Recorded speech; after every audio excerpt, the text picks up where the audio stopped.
Yuk jadi bagian dari dakwah kami. Dukung operasional dakwah dan sosial kami, raih pahala amal jariah yang terus mengalir sampai hari kiamat. Assalamualaikum warahmatullahi wabarakatuh. Alhamdulillah, kalimat suci dan mulia yang selalu terucapkan dari lisan orang-orang yang mencari kesucian, kebenaran, dan yang mengenal Tuhannya Allah Subhanahu wa Ta'ala. Kalimat ini sangat diyakini oleh setiap orang Muslim, bahwasanya dia penghubung antara dia sama Tuhannya Allah, dan Allah menjadikan sebagai kalimat berterima kasih atau bersyukur, yang dengannya segala nikmat yang kita butuhkan akan dipenuhi di roda kehidupan di muka bumi ini, dan puncaknya kita akan mendapatkan balasan nanti di akhirat. Dan oleh karena itu kita harus menjadikan kalimat Alhamdulillah kalimat yang selalu rutin membasahi dalam bibir kita. Selanjutnya kita panjatkan salam hormat kita kepada utusan Allah Nabi besar Muhammad sallallahu alaihi wa ala alihi wa sahbihi wasallam. Sebelum kita mulai taklim kita, kami mau menyampaikan tentang masalah di Jakarta. Kami punya yayasan sedekah kreatif bergerak di berbagai macam kegiatan sosial. Ada kegiatan pembangunan masjid dan semua berhubungan dengan masjid. Dari pembangunan dari nol masjid itu, misalnya Bapak Ibu mau wakafin buat orang tuanya supaya menjadi amal jariah buat diri sendiri dan juga orang tua. Bisa dari nol bangunan itu sampai selesai. Dan tidak sampai di situ, kita akan ada pengawasan tentang masalah imamnya dan juga muadzinnya, marbotnya semua terus akan di follow up, sehingga masjid itu akan terus bergulir amal soleh buat orang yang menyumbang.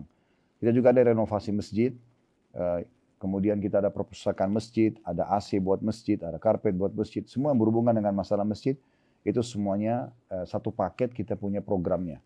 Kemudian juga ada sponsor anak yatim, sponsor janda yang tidak mampu. Kemudian kita juga punya kegiatan untuk beasiswa bagi anak-anak muslim yang berprestasi dan mereka tidak mampu secara finansial.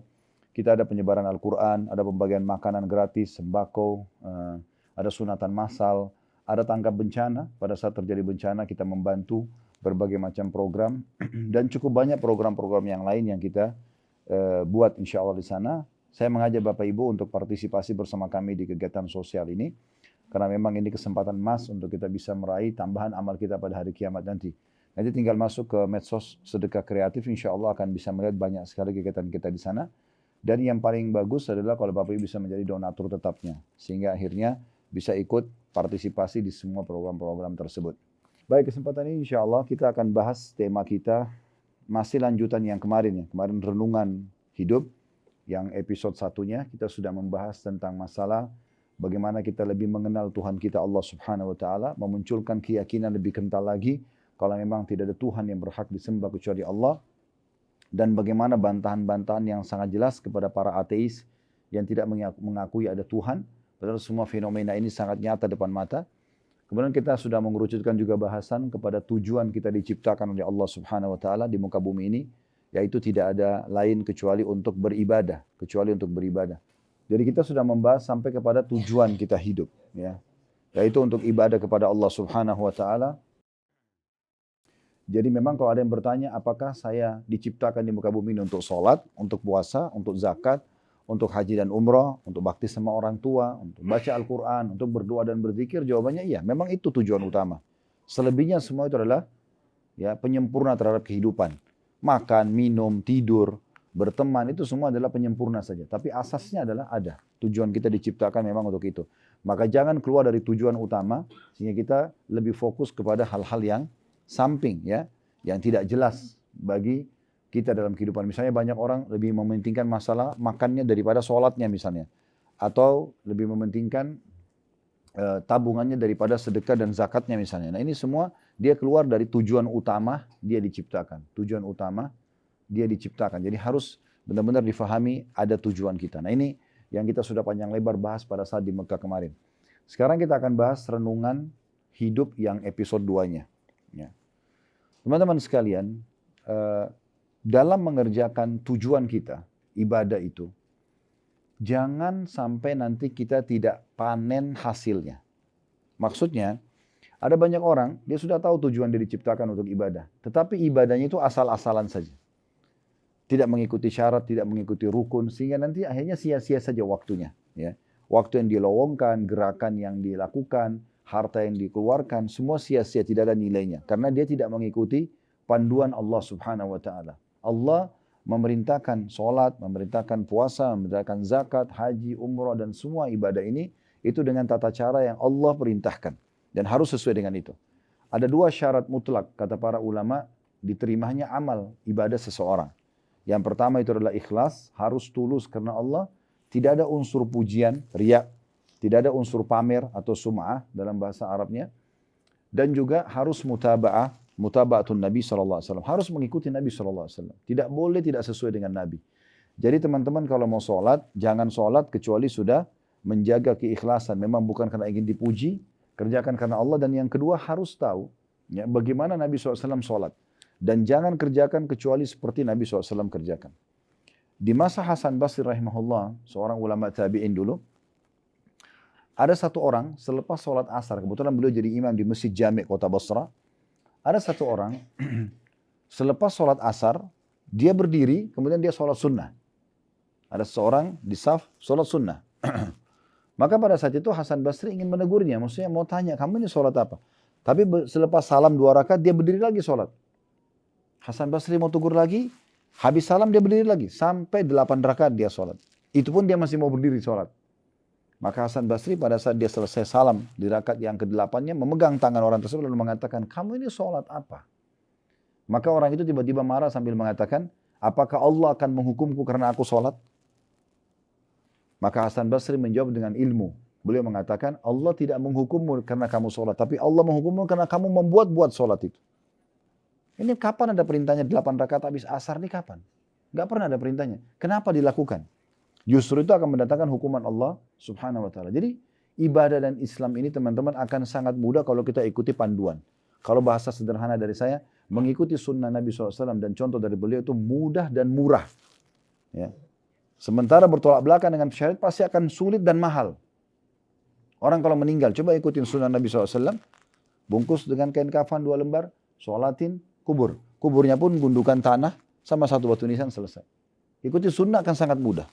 Kata Nabi SAW, ikramu mayyit dafnu.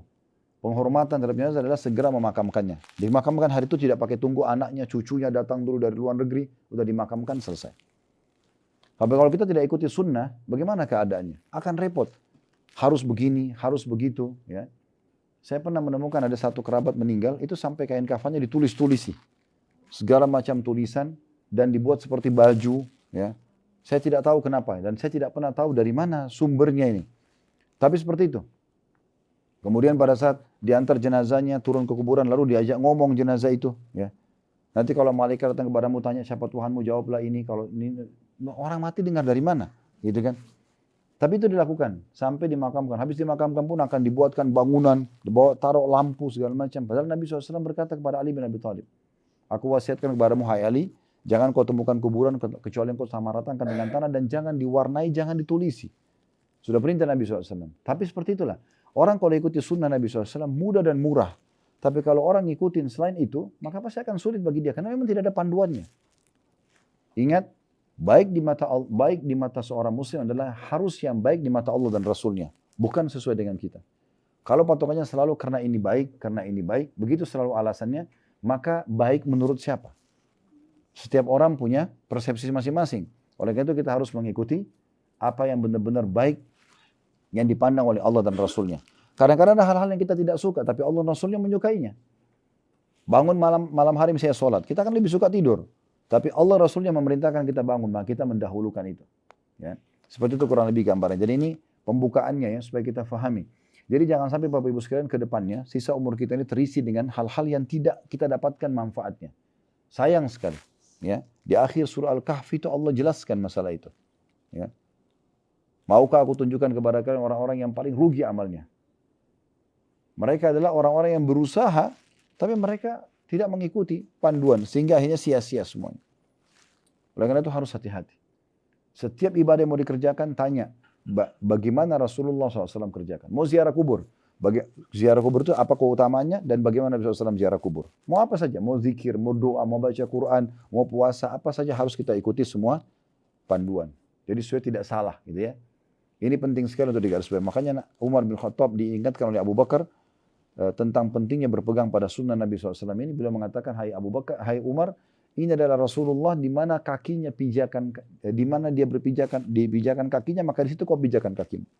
Walaupun kita tidak suka, tapi kalau Allah dan Rasulnya suka, maka selesai. Gitu lah. Begitulah konsep dasarnya dalam masalah ibadah ini, supaya tidak sia-sia. Sayang sekali kalau orang membuang-buang waktunya, energinya, hartanya pada hal-hal yang tidak akan dia dapatkan manfaatnya nanti. Hari kiamat nanti, kita semua seorang muslim tahu rukun iman kita yang kelima. Rukun iman kan ada 6. Yang kelima beriman kepada hari kiamat. Satu paket tuh. Prosesi kematian, kemudian pindah ke alam barzah, kuburan, kemudian hari kebangkitan, hisab, timbangan amal, kemudian surga atau neraka. Ini satu paket, wajib kita imani. Nah, orang-orang nanti, siapapun yang beramal di muka bumi ini, baik atau buruk, dia akan temukan balasan di sana nanti. Oleh karena itu, dia jangan sia-siakan. Allah mengatakan, وَمَنْ يَعْمَلْ مِثْقَالَ ذَرَّةٍ خَيْرًا يَرَى. Siapa yang berbuat seperti biji sawi dari kebaikan, dia pasti akan lihat dan akan terima balasannya. وَمَنْ يَعْمَلْ مِثْقَالَ ذَرَّةٍ شَرًّا يَرَى. Dan siapa yang berbuat seperti biji sawi dari keburukan, pasti akan diperlihatkan dan akan diminta pertanggungjawabannya, akan dihukum. Jadi semua ini akan kita temukan di sana nanti. Oleh karena itu harus hati-hati sekali. Kalau amal dosa, kalau orang sempat bertobat dunia, oke, aman. Mungkin dia tobat sehingga dia tidak dihisab lagi di hari kiamat. Tapi kalau amal kebaikan, kapan tidak mengikuti syaratnya, maka tidak akan diterima dan sia-sia saja. Akhirnya nanti kosong, kita nggak dapat apa-apa nanti pada hari kiamat. Oleh karena itu harus betul-betul mengikuti panduan. Salah satu nama hari kiamat adalah hari penyesalan. Penyesalan ini terjadi pada 3 orang. Ya. Yang pertama penyesalan terhadap orang-orang kafir, orang munafik. Ini menyesal sekali mereka. Kenapa semasa di dunia tidak beriman? Karena mereka juga akan kekal dalam api neraka. Penyesalan yang kedua adalah penyesalannya orang-orang yang penuh dengan dosa tidak sempat taubat. Sehingga harus lewat neraka dulu. Ya, ini akan ada di antara umat Muhammad SAW. Semoga Allah selamatkan kita. Tapi mereka penuh dengan dosa, terlalu saja merasa nikmat dengan dosa dan mereka tidak taubat. Sehingga akhirnya dosanya lebih banyak daripada amal solehnya. Dan masuk neraka dulu. Penyesalan yang ketiga adalah penyesalan yang datang dari seseorang yang masuk ke dalam surga. Tapi dia menyia-nyiakan banyak kesempatan amal soleh selama di dunia yang semestinya dia bisa dapat derajat lebih tinggi dari derajat dia sekarang. Nah, oleh karena itu kita harus garis bawahi baik-baik ini. Ya. Perhatikan 2 hal dalam beramal soleh. Ya, harus sesuai dengan panduan tadi dengan ikhlas. Itu yang pertama, ikhlas dan panduan. Kemudian poin yang kedua harus diperhatikan. Tadi syarat terima amal memang ikhlas dan sesuai dengan sunnah Nabi SAW. Kalau yang harus diperhatikan ada 2 juga. Tadi poin itu, ikhlas dan mengikuti sunnah Nabi SAW. Dan yang selanjutnya adalah harus memperhatikan ya, kualitasnya. Bagaimana dia betul-betul menjaga kualitas tersebut selalu konsisten, selalu sama atau bahkan lebih baik dari sebelumnya. Karena nanti dia akan terima pada hari kiamat nanti. Ya. Di hari kiamat nanti teman-teman sekalian kita akan sangat membutuhkan walaupun dengan setengah amal soleh. Kalau sekarang ada satu orang dari kuburan tiba-tiba Allah hidupkan. Kemudian dia diberikan kesempatan untuk memilih apa yang akan dia kerjakan. Pastikan misalnya dia dikasih kesempatan 5 menit hidup atau setengah jam lah dia hidup kembali. Pastikan dia tidak akan mungkin mencari lagi restoran favoritnya, kumpul sama keluarganya. Pasti dia akan cari amal apa yang paling baik yang bisa menambah ya, timbangan amal dia pada hari kiamat nanti. Pasti akan seperti itu. Atau kita bayangkan diri kita saja. Misal kita sekarang sudah meninggal dunia. Lalu Allah subhanahu wa ta'ala berikan kesempatan kita. Atau sebelum meninggal. Anggap kita sekarang sedang melihat malaikat maut. Dan itu pasti akan terjadi dalam hidup kita. Insya Allah satu waktu kita akan meninggal. Kemarin di Uhud kita baca doa. Salam untuk ahli kubur kan itu. Wa inna insya'allahu bikum lalahikun. Dan kami insyaallah akan menyusul kalian. Karena itu memang betul kita akan menyusul mereka. Anggap kita sedang melihat malaikat maut. Orang lain tidak lihat. Sebelum nyawa kita dicabut, malaikat maut berikan kesempatan misalnya.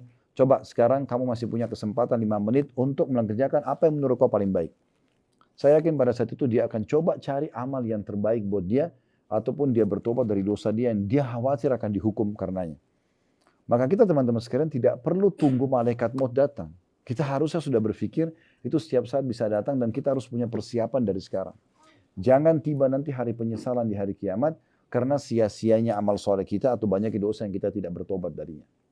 Nah tadi saya suruh buka surah Al-Jathiyah yang artinya berlutut, ya, bertukuk lutut. Ini Allah gambarkan dalam surah ini penyesalan yang terjadi dari banyaknya orang nanti yang akan jadi penghuni neraka pada hari kiamat.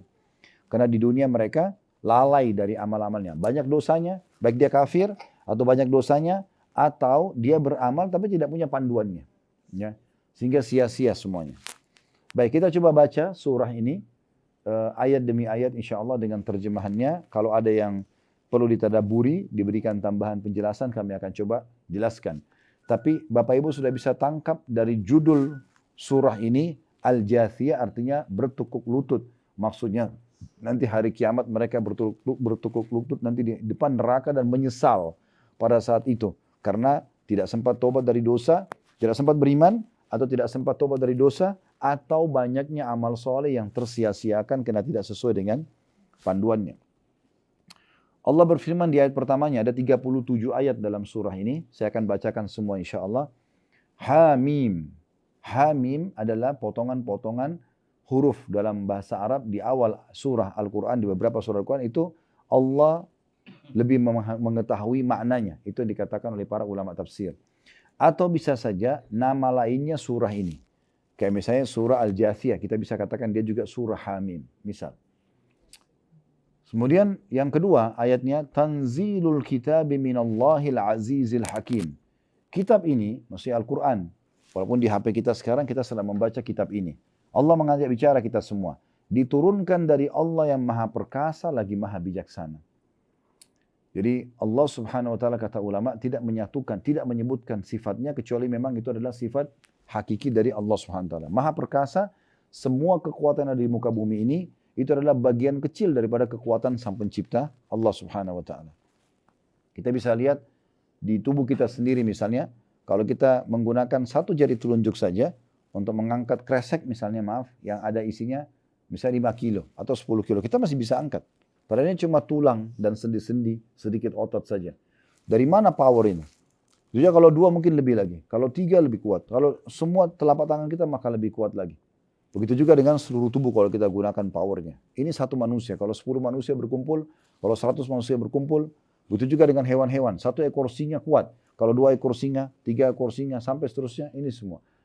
Ini semuanya kekuatan yang ada ini adalah bagian kecil dari keperkasaan sang pencipta Allah subhanahu wa ta'ala. Jadi Allah itu maha perkasa. Allah menggambarkan, ini Quran ini yang kalian sedang baca, turun dari yang menciptakan semua kekuatan yang ada di muka bumi ini. Ya, di alam semesta ini. Itu maha perkasa. Dan maha bijaksana. Maksudnya Allah subhanahu wa ta'ala bijaksana dalam semua keputusannya. Ya. Apapun yang Allah tentukan dan Allah sudah jadikan sebagai keputusan, yang diselamatkan, yang dihukum, itu semua dengan kebijaksanaan Allah subhanahu wa ta'ala. Lalu mulailah Allah ayat 3-nya mengajak kita berfikir. Ya. Inna fis samawati wal ardi la ayatin lil mu'minin. Ketahuilah sesungguhnya pada langit dan bumi itu benar-benar terdapat tanda-tanda kekuasaan Allah untuk orang-orang yang beriman. Kita disuruh melihat ke langit tanpa tiang, luas. Siapa di antara kita teman-teman sekalian yang pernah lihat ujungnya langit? Ada yang pernah lihat?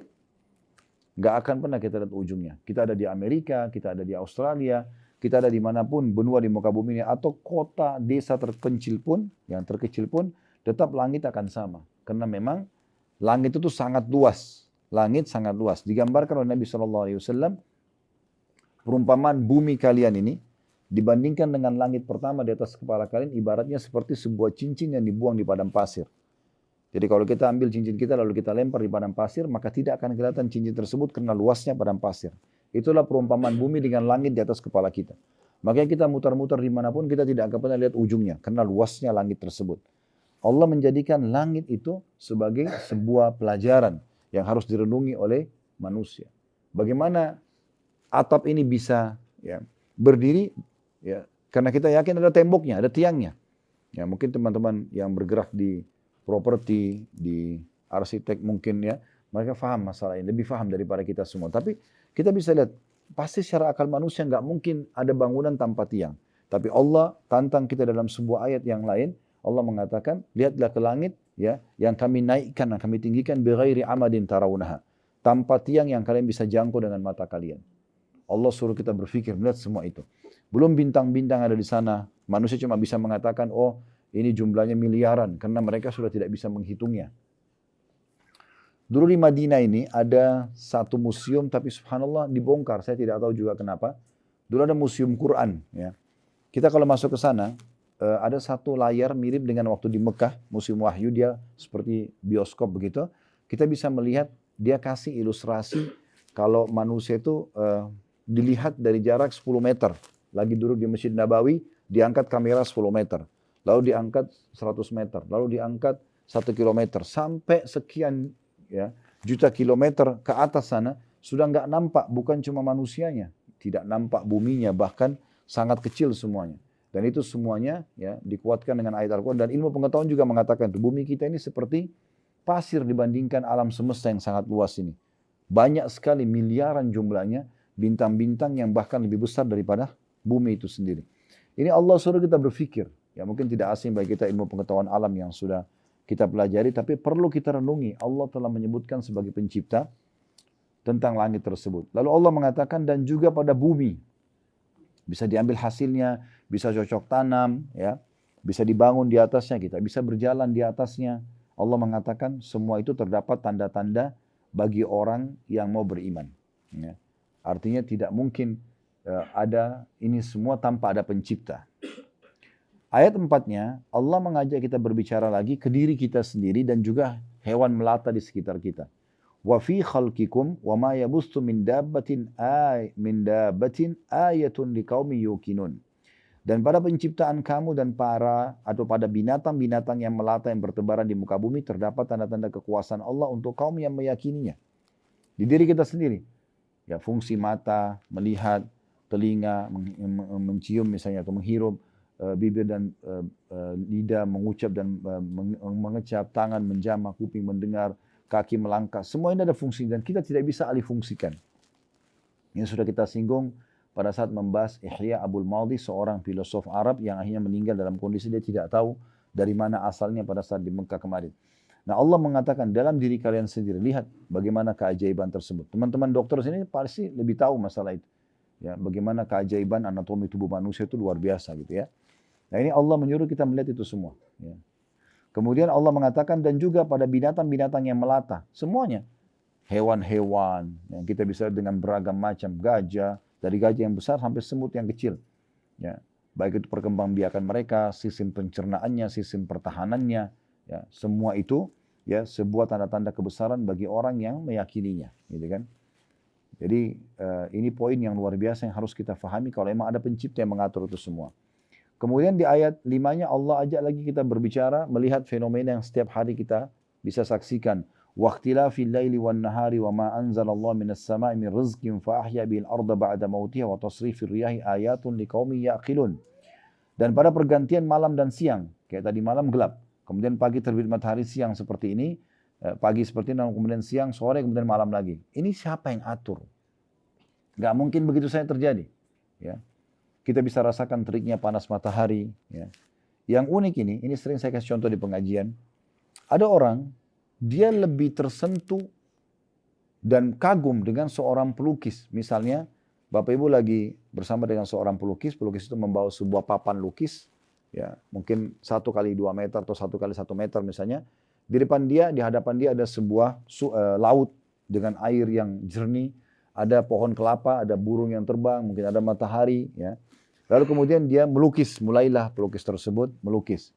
Dan kita juga lihat, ternyata lukisan dia mirip dengan apa yang kita lihat dan dia lihat.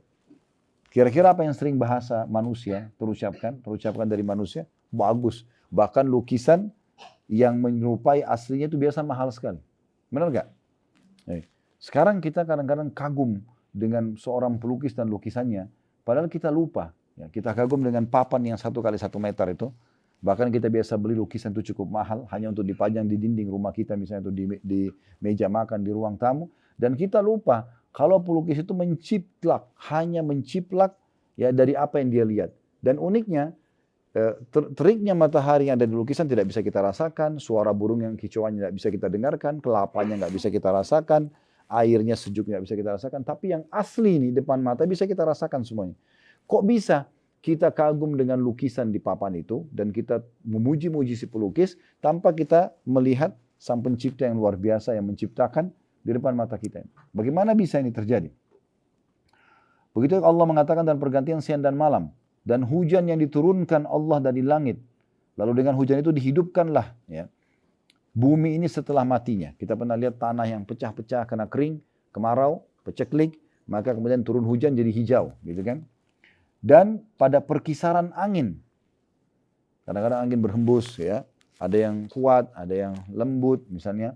Itu terdapat tanda-tanda kekuasaan Allah bagi kaum yang berakal. Saya mau menggunakan akal sehatnya untuk merenungi kalau ini semua ada pencipta yang mengaturnya. Kemudian ayat 6-nya Allah mengatakan, tilka ayatullahi natluha 'alaika bil haqq fa bi ayyi haditsin ba'dallahi wa ayati yu'minun. Itulah ayat-ayat Allah atau tanda-tanda kebesaran Allah yang kami membacakannya kepadamu dengan sebenarnya. Maka dengan perkataan mana lagikah mereka akan beriman sesudah kalam Allah ini dan keterangan-keterangannya. Kalau setelah mendengarkan tadi apa yang kami bacakan itu, masih ada saja orang yang tidak beriman sama Allah, lalu keterangan apa lagi yang mereka harapkan datang kepada mereka baru bisa yakin tentang Allah Subhanahu wa taala. Mungkin Bapak Ibu mengatakan, mungkin ayat-ayat ini turunnya untuk orang-orang ateis supaya mereka beriman. Kalau jawaban kami tidak seperti itu. Ayat ini turun kepada semuanya, yang sudah beriman dan yang belum beriman. Yang belum beriman supaya mereka mengenal Tuhan mereka Allah, yang sudah beriman supaya menambah keimanan mereka. Karena kita terlalu banyak di antara umat Islam yang mereka kalau ditanya siapa Tuhanmu Allah. Tapi kalau kita lihat realita kehidupannya tidak ada kepatuhan kepada Allah. Itu sangat sedikit. Masih banyak pelanggaran terjadi. Kenapa? Karena mereka belum faham ini. Belum meresap dalam hatinya.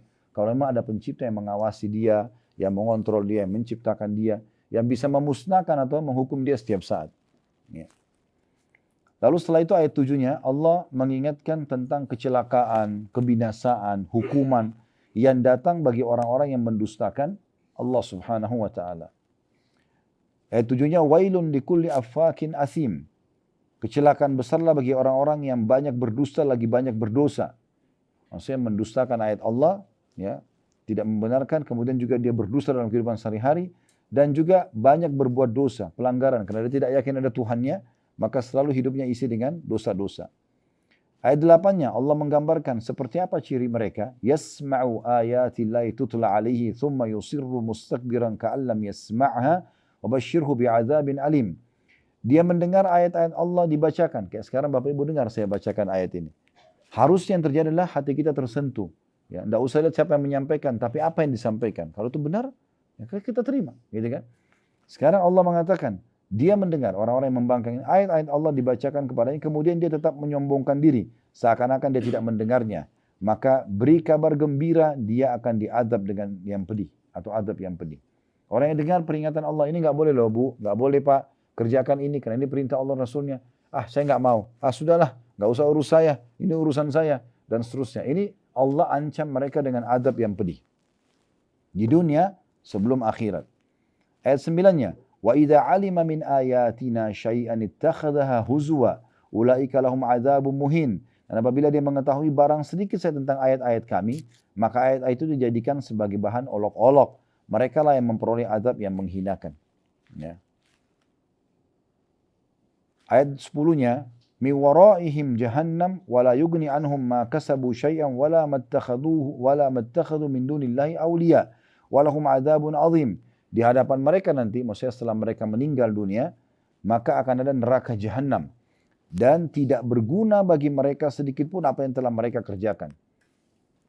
Jadi karena mereka kufur kepada Allah SWT, apapun yang mereka sudah kerjakan, dan mengumpulkan harta, perbuatan-perbuatan mereka kerjakan, ya, tidak akan berguna apa yang mereka jadikan sebagai sembahan-sembahan selain Allah. Dan bagi mereka azab yang besar. Ayat 11-nya. Hadza huda walladzina kafaru bi ayati rabbihim lahum adzabun min rizqin alim. Ini Al-Qur'an adalah petunjuk. Dan orang-orang yang kafir kepada ayat-ayat Tuhannya, bagi mereka azab atau siksaan yang sangat pedih. Sekarang teman-teman sekalian kita bisa lihat orang yang beriman dalam kehidupan kita ini sudah nampak depan mata dan bagaimana kehidupan mereka di dunia dan apa yang dijanjikan di akhirat akan mereka dapat. Dan juga nampak orang-orang yang kafir bagaimana kehidupan mereka di dunia dan bagaimana akhir daripada kehidupan mereka atau akan mereka dapatkan di akhirat nanti. Contoh misalnya, yang paling jelas Nabi Muhammad SAW dan para sahabatnya, ridwanullah alaihim. Mereka pada saat beriman kepada Allah, Nabi Muhammad SAW disebutkan jadi Nabi, kemarin di pameran wahyu sudah kita jelaskan. Kemudian berimanlah orang-orang yang dekat dengan beliau, Abu Bakar, Umar, Utsman, Ali, Talha, Zubair, dan yang lain-lain semua beriman. Apa yang terjadi? Mereka tadinya tidak dikenal ini. Tapi karena beriman kepada Allah, Allah muliakan mereka, dikenal. Nabi Muhammad SAW dikenal, kemudian sebelumnya tidak ada yang kenal Nabi Muhammad SAW. Ya. Bahkan nama Muhammad itu baru satu orang saja yang punya nama di Mekah. Baru beliau saja, sallallahu alaihi wasallam. Kemudian para sahabatnya, Abu Bakar, Umar, siapa yang kenal mereka? Tidak ada yang kenal. Dikenal setelah mereka beriman. Lalu di dunia Allah muliakan mereka. Dibukakan pintu rezeki, punya keturunan, punya pasangan hidup, punya harta. Ya, sampai Umar bin Khattab pada saat jadi khalifah, ada seorang ibu melihat dia lalu menegurnya sambil mengatakan, wahai Ibnu Khattab, kamu ini dulu anak kecil yang berlari-lari di Mekah yang saya lihat. Karena ibu ini sudah tua. Mengatakan, kau ini dulu anak kecil yang lari di Mekah. Sesaat saja, ya, karena kau beriman kepada Allah dan kau masuk Islam, maka Allah muliakan engkau sekarang. Bukan cuma sekedar dimuliakan, diharumkan namanya, tapi dia menjadikan sebagai raja muslimin.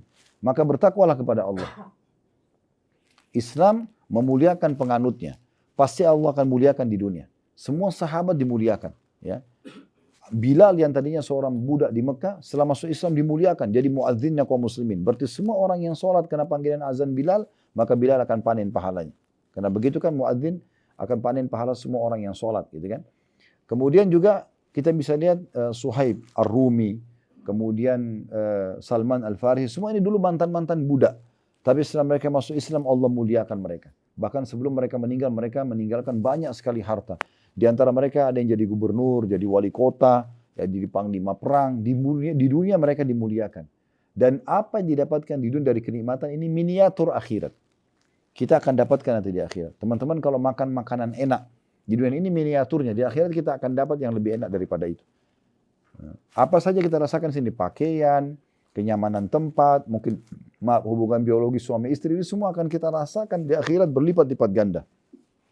Ini cuma miniaturnya. Dan kata Nabi SAW, perumpamaan antara dunia dan akhirat ini ibarat seperti jari telunjuk yang dimasukkan ke lautan lalu diangkat. Lihatlah berapa banyak air yang tersisa dari telunjuk tersebut. Tidak akan kelihatan. Lautan ini yang sangat luas itulah akhirat nanti. Ya, jadi memang kita harus pahami kalau kita ini sebenarnya menuju ke alam sana, menuju ke akhirat sana dan itu tujuan kita. Ya. Lalu kemudian Allah menjelaskan lagi untuk menarik perhatian kita agar kita lebih banyak berfikir dan ayat ini akan terus dibaca karena kita disunnahkan membaca dari awal ayat Al-Quran sampai akhirnya. Mengulang-ulanginya gitu ya. Di ayat 12-nya, Allahul ladzi sakhkhara lakumul bahra litajriyal fulku fihi bi amrihi wa litabtaghu min fadli wa la'allakum tashkurun. Allah lah yang telah menundukkan lautan untukmu supaya kapal-kapal dapat berlayar padanya dengan seizinnya. N-nya besar kata ganti Allah. Dan supaya kamu dapat mencari karunia-Nya dan mudah-mudahan kamu bersyukur. Artinya Allah sudah bicara tadi masalah langit, Allah sudah bicara masalah daratan bumi, Allah bicara sekarang lautan lagi. Air yang begitu luas, lautan yang begitu luas, kekayaannya sangat banyak dan kita tahu daratan bahkan 5 kali lipat mungkin lebih besar daripada lautan lebih besar 5 kali lipat daripada daratan.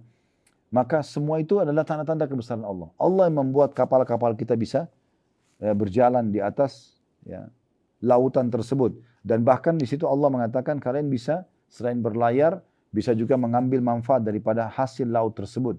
Ikan dan segala macam. Sesekali teman-teman kalau nonton YouTube, melihat tentang keajaiban Allah di lautan, keajaiban Allah di langit. Kita bisa lihat bagaimana luar biasanya kapal-kapal besar mengambil jutaan, ya mungkin kumpulan kapal-kapal besar itu mengambil jutaan ton mungkin ya. Setiap saat melewat di lautan ambil dan tidak pernah habis ikan-ikan tersebut. Dari mana semuanya ini? Ini Allah mengingatkan di sini. Dan semua itu Allah mengatakan agar kalian bersyukur. Yakin ada Tuhan Allah, lalu bersyukur. Alhamdulillah Allah telah mudahkan. Nah seperti itu. Dan memang kita manusia ini Bapak Ibu sekalian cuman menikmati saja dan bersyukur. Kita lapar, udah tinggal cari makanan yang kita mau manis, mau asam, mau gurih, tinggal pilih, kemudian kita kunyah, selebihnya bukan urusan kita lagi. Tinggal Alhamdulillah. Saya kasih contoh waktu di Mekah, makanan yang kita kunyah lewat sepertiga jari kita ini saja ke tenggorokan, udah bukan urusan kita. Lu bayangkan repotnya kalau kita ini harus memilah-milah dari satu potong roti, yang mana yang akan jadi mana vitamin A-nya, mana vitamin B-nya, mana ininya, mana itunya, mana ininya. Kita pilih sendiri kemudian kita taruh di komposisi tubuh kita masing-masing. Tapi luar biasa yang Sang Pencipta sudah mudahkan. Kita cuma lapar, isyarat tubuh kita butuh, kemudian kita pilih yang kita inginkan, makan, kunyah saja, selebihnya selesai. Bukan urusan kamu lagi. Saya pernah lihat sebuah ilustrasi yang menarik. Digambarkan tubuh manusia itu seperti sebuah pabrik raksasa, terdiri dari jutaan lift, yang semuanya sibuk, aktif. Ya. Di saat manusia itu berpikir, di saat manusia makan, di saat manusia minum, di saat dia tidur, itu sangat aktif semuanya. Ini luar biasa ini, ya. Jadi harusnya manusia itu selalu berpikir di dirinya dia sendiri, di sekitar lingkungan dia, fasilitas yang Allah kasih, ini semuanya ada Tuhan yang mengaturnya. Ya. Kemudian Allah mengatakan di ayat 13-nya, وَسَخَّرَ لَكُمْ مَا فِي السَّمَاوَاتِ وَمَا فِي الْأَرْضِ جَمِيعًا مِّنْ إِنَّ فِي ذَلِكَ لَآيَاتٍ لِقَوْمٍ يَتَفَكَّرُونَ. Dan dia-nya besar kata ganti Allah, telah menundukkan untukmu apa yang ada di langit. Ya. Dan apa yang ada di bumi semuanya sebagai rahmat dari sisinya. Sesungguhnya pada demikian itu benar-benar terdapat tanda-tanda kekuasaan Allah bagi kaum yang mau berfikir. Maksudnya Allah tundukkan langit ini kita bisa terbang, ya, kita bisa melihat. Itu yang maksudkan tunduk, ya, melayani manusia. Ya. Begitu juga dengan bumi. Ya. Kemudian ayat 14-nya, Qul lilladzina amanu yakfiru lilladzina la yarjuna ayyamallahi liyajziya qauman bima kanu yaksibun. Lalu sekarang ayat 14 ini Allah mengajak orang-orang yang sudah beriman bagaimana mereka harus bermuamalah dengan orang-orang yang belum tersentuh secara keimanan. Ini penting sekali karena sebagian orang di antara kita pada saat sudah ikut pengajian, dia udah mulai faham agama, yang ada adalah yang paling pertama syaitan masukkan dalam hatinya permusuhan terhadap orang yang tidak sefaham dengan dia. Permusuhan yang belum orang ya seperti dia penampilannya, seperti dia perkataannya misalnya. Ini sering saya singgung di pengajian. Jadi kadang-kadang ikhwah dan akhwat kita begitu ikut pengajian sudah mulai faham, oh ini Allah berfirman, ini Rasulullah bersabda, oh ini sunnah, oh ini bukan sunnah.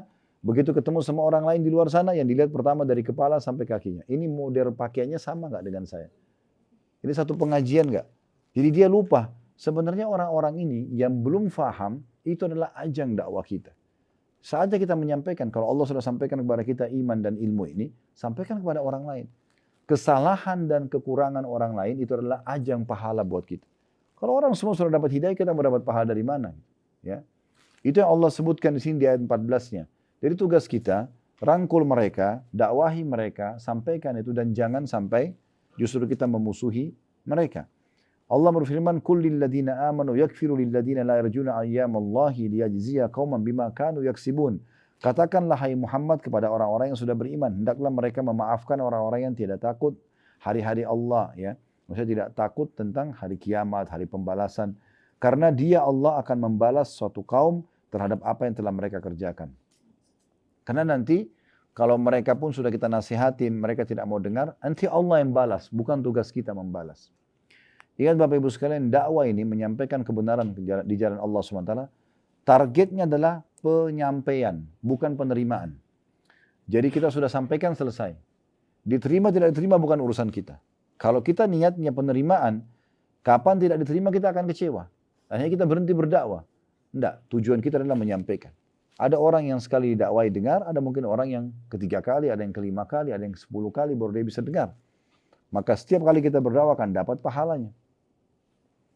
Ayat 15 yang Allah mengatakan, "Man 'amila shalihan falinafsi wa man asaa fa'alaiha, thumma ila rabbikum turja'un." Barang siapa yang mengerjakan amal saleh maka itu adalah untuk dirinya sendiri. Dan barang siapa yang mengerjakan kejahatan maka itu akan menimpa dirinya sendiri, kemudian kepada Tuhanmu lah kamu akan dikembalikan. Poin penting Bapak Ibu sekalian.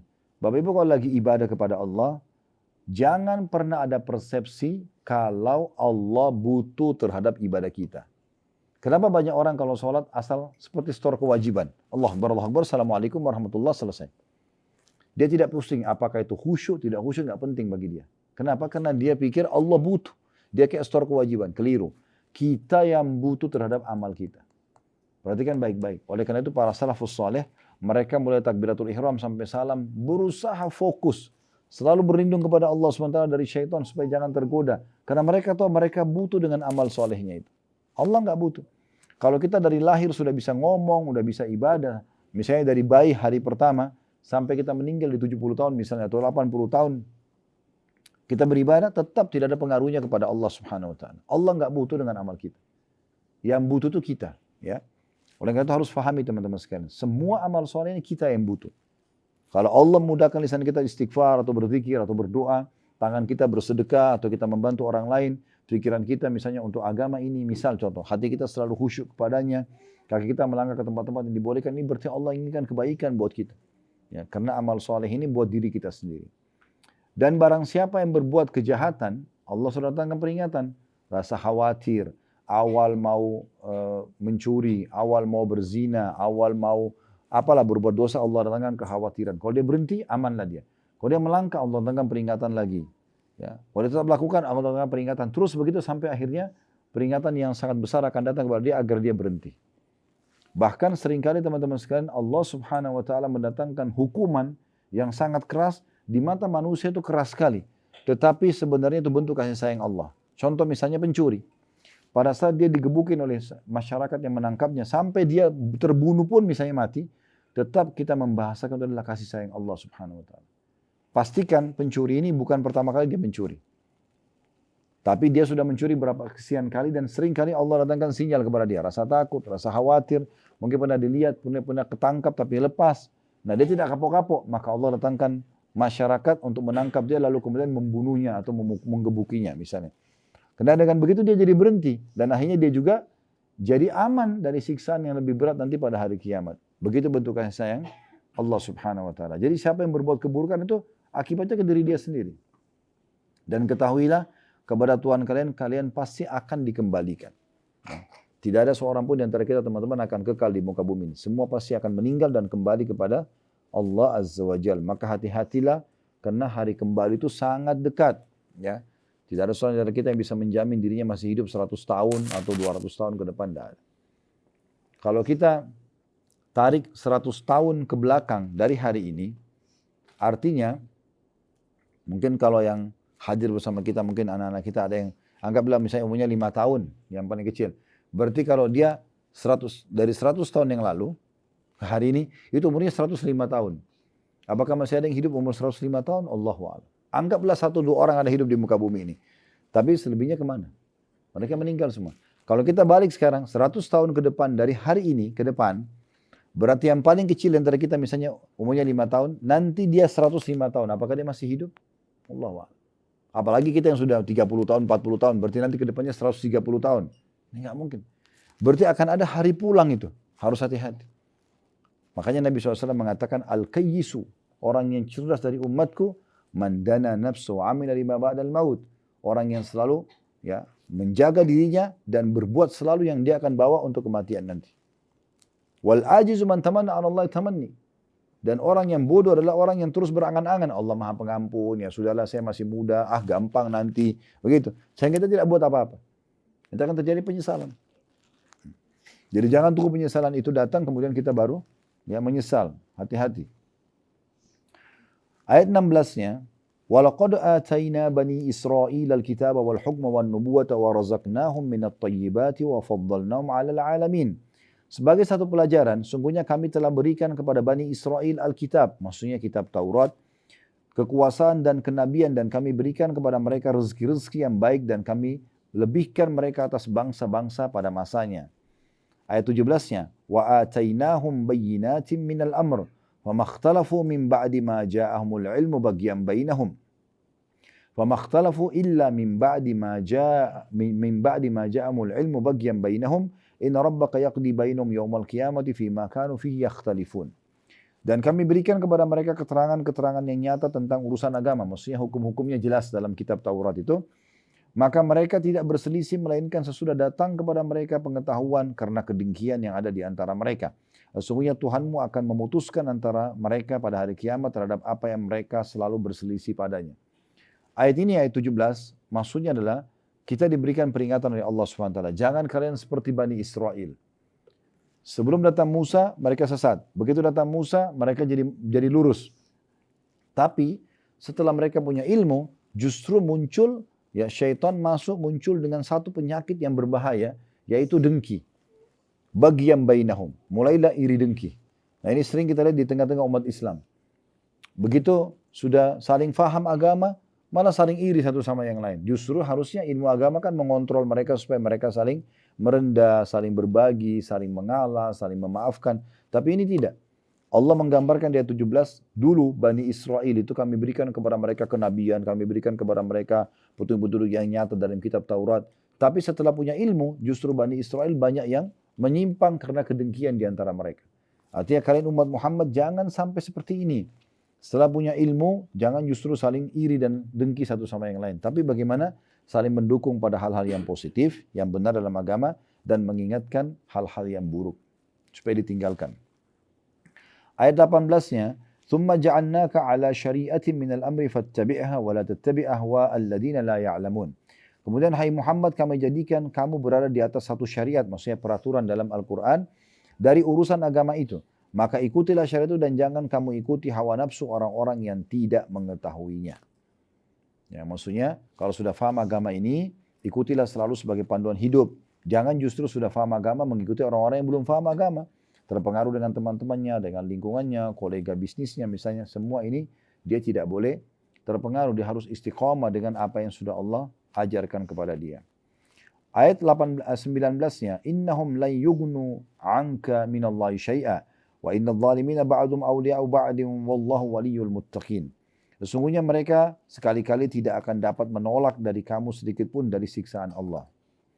Dan sungguhnya orang-orang yang zalim itu sebagian mereka menjadi penolong bagi sebagian yang lain. Dan Allah adalah pelindung bagi orang-orang yang bertakwa. Maksud ayat ini adalah orang-orang yang di sini sebelumnya ayat 18 Allah ingatkan, ini ada syariat hai Muhammad kami turunkan, ikuti itu. Jangan ikuti hawa nafsu orang-orang yang tidak paham agama. Kamu yang justru ajarkan kepada orang, kamu yang ajak orang kepada kebenaran. Kalau seandainya kamu melanggar, menyimpang, maka mereka tidak akan bisa membantumu sedikit pun di hadapan Allah nanti pada hari kiamat. Dan ketahuilah orang-orang zalim itu memang penolong satu sama yang lain ya, dalam kemaksiatan. Dan Allah akan menjadi penolong bagi orang-orang yang bertakwa. Ayat 20-nya, Hada basairu linnasi wa hudan wa rahmatun liqaumin yuqinun. Al-Quran ini adalah pedoman bagi manusia, petunjuk dan rahmat bagi kaum yang meyakininya. Sini Allah tidak katakan Al-Quran adalah pedoman bagi orang beriman saja, tapi pedoman bagi manusia. Petunjuk dan rahmat bagi kaum yang meyakininya. Ya. Jadi dalam Al-Quran itu kita kalau ingin cari tentang umat sebelum kita, lengkap disebutkan tentang umat-umat kaum Lut, kaum Saleh, kaum Shu'aib, kaum Lut. Kalau kita mau cari tentang peraturan-peraturan atau syariat, kita akan temukan dalamnya. Kalau kita ingin mencari tentang informasi sesuatu yang gaib yang akan datang juga kita akan dapatkan. Semua lengkap. Dan ini kitab dari Allah Subhanahu wa taala. Allah mengatakan ini pedoman bagi manusia. Ayat 21-nya, di sini Allah mengingatkan agar jangan sampai seseorang di antara kita menganggap saya buat dosa, ya, sama saja dengan orang yang tidak buat dosa.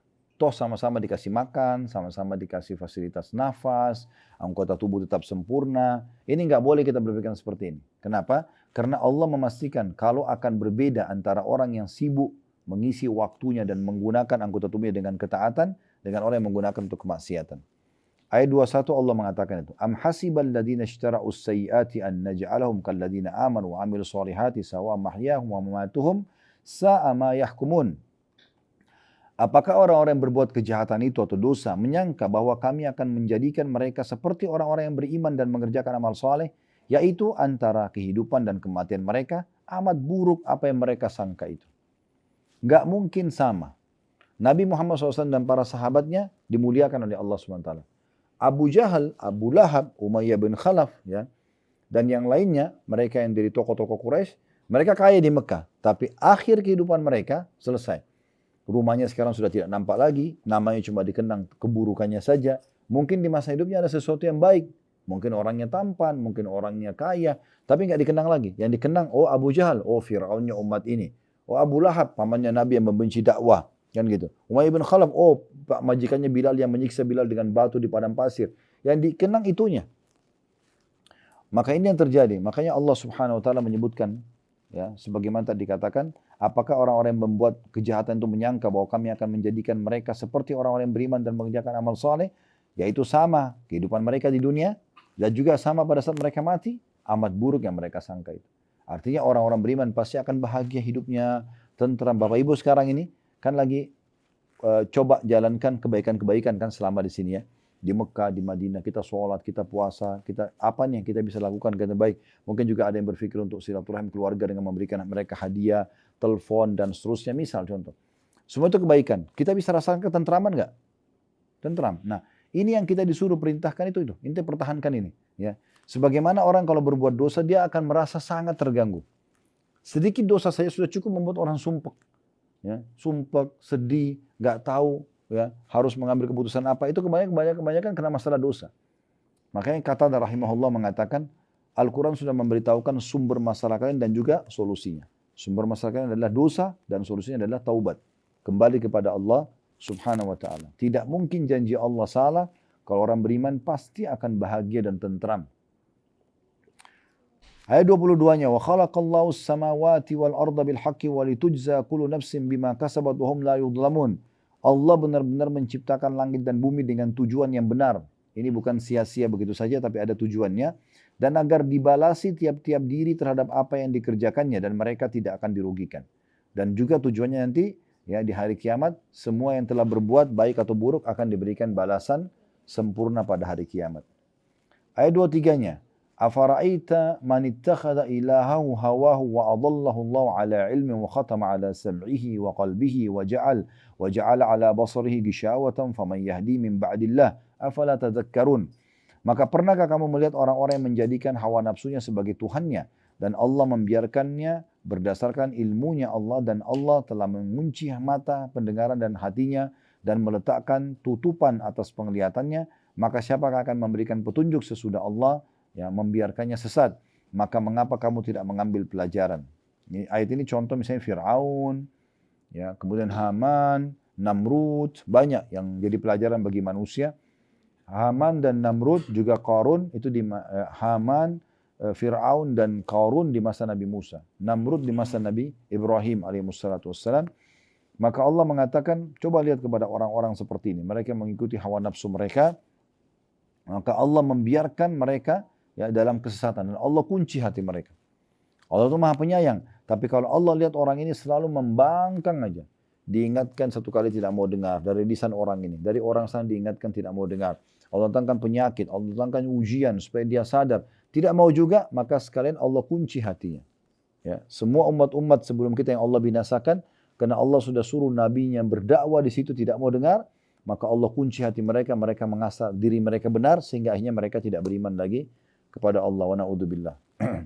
Jadi ingat teman-teman sekalian, sesuatu yang paling bahaya ya dalam diri kita ini, bukan pada saat kita berbuat dosa, tapi justru pada saat kita tidak punya kesempatan beramal soleh. Ya, saya ulangi kembali kisah Hasan Basri yang didatangi oleh seseorang yang mengatakan, saya sudah sekian tahun buat dosa, saya tidak pernah lihat ada siksaan. Maka Hasan Basri berkata pada dia, saya terkeliru, siksaan Allah sudah banyak datang kepadamu. Mau contohnya? Dia bilang, iya. Baik, bukankah selama ini kamu sulit untuk mengerjakan sholat 5 waktu tepat waktu? Dia bilang, iya. Bukankah selama ini kau tidak sholat malam? Dia bilang, iya. Bukankah selama ini lisanmu tidak bisa berzikir, berdoa, membaca Al-Quran? Dia bilang, iya. Bukankah kau selama ini jadi tidak bakti sama orang tuamu, tidak silaturahim keluarga? Banyak kebaikan disebutkan. Dia mengatakan iya semua. Ya, kata Hasan Basri, itu justru siksaan Allah yang terberat yang datang kepadamu. Seseorang tidak bisa melakukan ketaatan. Jadi kalau Bapak Ibu dipilih oleh Allah bisa lakukan ketaatan seperti ini, luar biasa. Ya, ini peluang yang Allah berikan, maka jangan disia-siakan. Dan selalu jawabannya mereka di ayat 24-nya, kalau diingatkan orang-orang seperti ini, wa qalu ma hiya illa hayatuna ad-dunya namutu wa nahya wa ma yuhlikuna illa ad-dahr wa ma lahum bidzalika min ilmin hum illa yadhunnun. Mereka berkata kehidupan ini tidak lain hanyalah kehidupan di dunia saja. Mereka tidak yakin ada kehidupan akhirat. Kita mati dan kita hidup dan tidak ada yang membinasakan kita selain masa. Maksudnya sudah tiba ajal, mati. Tidak ada kebangkitan lagi. Dan mereka sekali-kali tidak mempunyai pengetahuan tentang itu. Mereka tidak lain hanyalah menduga-duga saja. Ya. Padahal sebenarnya Allah sudah ciptakan kita sebagaimana kita ada di sini dulu, kita juga akan mati dan kita akan dibangkitkan lagi di sana. Tidak ada yang mustahil bagi sang pencipta Allah. Sebagaimana kita bisa lahir di muka bumi ini, maka bukan mustahil kita juga akan dibangkitkan. Pernah ada satu tokoh Mekah, dia mengambil tulang unta yang sudah hancur, tulang unta yang sudah tua, sudah lama mati, dikorek dari tanah, dikeluarkan, lalu dihancurkan sampai menjadi seperti pasir. Lalu dia datangi Nabi Muhammad SAW di dekat Ka'bah lagi ibadah beliau. Lalu dia lempar ke wajah Nabi sambil mengatakan, "May yuhyil idhama wa hiya ramim." Dalam surah Yasin. Dia mengatakan, siapa yang bisa mengembalikan tulang-tulang yang sudah hancur lebur seperti ini? Maka pada saat itu Allah turunkan Jibril membawa wahyu. Lanjutan ayatnya, "Qul yuhyiha alladhi ansha'a awwala marratin wa huwa bikulli khalqin alim." Katakan, hai Muhammad, yang akan menghidupkan kembali ini adalah yang telah menciptakannya pertama kali. Dan dia sangat mengetahui ciptaan-ciptaannya. Jadi tidak ada yang mustahil semuanya. Tapi mereka memungkiri itu. Ayat 25-nya, wa idza tutla 'alaihim ayatuna bayyinatin ma kana hujjatuhum illa an qalu tu bi abaina in kuntum shadiqin. Apabila dibacakan kepada mereka ayat-ayat kami dengan jelas, ya Allah berfirman, tidak ada bantahan mereka selain dengan dari mengatakan datangkan nenek moyang kami jika kamu adalah orang-orang yang benar. Maksudnya mereka menantang para nabi, ya, yang telah menyampaikan dakwah kepada mereka, kalau kalian benar, hidupkan orang-orang tua kami yang sudah mati dulu. Ini hanya pembangkangan saja. Kemudian ayat 26-nya, Qulillahu yuhyikum thumma yumitukum thumma yujma'ukum ila yaumil qiyamati la raiba fihi walakinna aktsaran nasi la ya'lamun. Katakan, hai Muhammad, Allah lah yang menghidupkan kamu kemudian mematikan kamu, setelah itu mengumpulkan kamu pada hari kiamat yang tidak ada keraguan padanya, akan tapi kebanyakan manusia tidak mengetahuinya. Ya. Kelebihan kita sebagai seorang muslim, Bapak Ibu sekalian, kita ini dikasih bocorannya. Diberikan bocoran oleh Allah Subhanahu wa taala apa yang akan terjadi nanti. Kita ini sebagai seorang muslim dijelaskan tentang awal penciptaan langit dan bumi, awal penciptaan manusia, bagaimana Adam alaihissalam diciptakan dari tanah, kemudian disujuti oleh malaikat, diperintahkan oleh Allah, bagaimana kejadian dia masuk ke surga, digoda oleh iblis, lalu kemudian makan buah yang dilarang, lalu diturunkan di muka bumi. Kemudian setelah itu, ya, terjadilah turun-temurun keturunannya. Kemudian setelah itu diberikan gambaran kita, ya, tentang masalah kematian, proses seperti apa. Ada alam barzah, kuburan, diberitahukan, digambarkan dengan sangat gamblang. Kuburan bisa menjadi taman dari taman surga, atau lubang dari lubang neraka. Kemudian ada hari kebangkitan, nanti dibangkitkan dalam kondisi, kata Nabi SAW, kan dibangkitkan dalam kondisi telanjang kaki, telanjang badan, tidak terkhitan. Kata Aisyah, ya Rasulullah, kakak betapa malunya. Kata Nabi SAW, kalian tidak, pada waktu itu Aisyah tidak seperti yang kau bayangkan. Semua orang akan ketakutan memikirkan dirinya sendiri. Sekarang kalau kita berada di satu kota, kota itu lagi diserang oleh musuh dan di depan mata kita orang ini ditebas, orang itu ditembak. Ya. Terus ada orang lari telanjang, kita masih nafsu lagi? Sudah enggak? Nah, keadaan hari kiamat beda, tidak seperti itu. Ya. Nabi SAW gambarkan bagaimana keadaan hari kiamat. Dan nanti akan, kata Nabi SAW, orang yang pertama Allah berikan pakaian adalah Ibrahim AS. Kemudian baru diberikan pakaian orang-orang yang beriman lainnya. Tapi kalau orang-orang kafir diberikan pakaian dari api neraka di mahsyar. Diberikan bocorannya bagaimana mahsyar itu. Setiap orang dihukum dengan siksaan sendiri. Ada yang tertenggelam dengan keringatnya sampai mata kakinya. Ada yang sampai lututnya. Ada yang sampai perutnya. Ada yang sampai dadanya. Ada yang tenggelam, kata Nabi SAW, berikan isyarat sampai ke mulutnya. Sampai keringatnya seperti ini. Karena dosa-dosa mereka. Lalu Allah akan menghisap satu persatu tanpa ada penerjemah di antara keduanya. Lalu kemudian ditimbanglah amal baik atau buruk. Beruntunglah orang yang timbangan amalnya lebih berat daripada amal buruknya sehingga dia bisa selamat ke dalam surga. Kemudian kita lewat, dibentangkan sirat di atas neraka. Sirat, kata Nabi SAW, lebih tipis dari rambut, lebih tajam dari pedang. Dan sangat licin, menggelincirkan. Di sekelilingnya ada ya duri-duri yang seperti duri sa'dan. Jadi seperti melengkung dan tajam. Itu akan menyabit siapapun yang Allah suruh jatuhkan ke dalam neraka tersebut.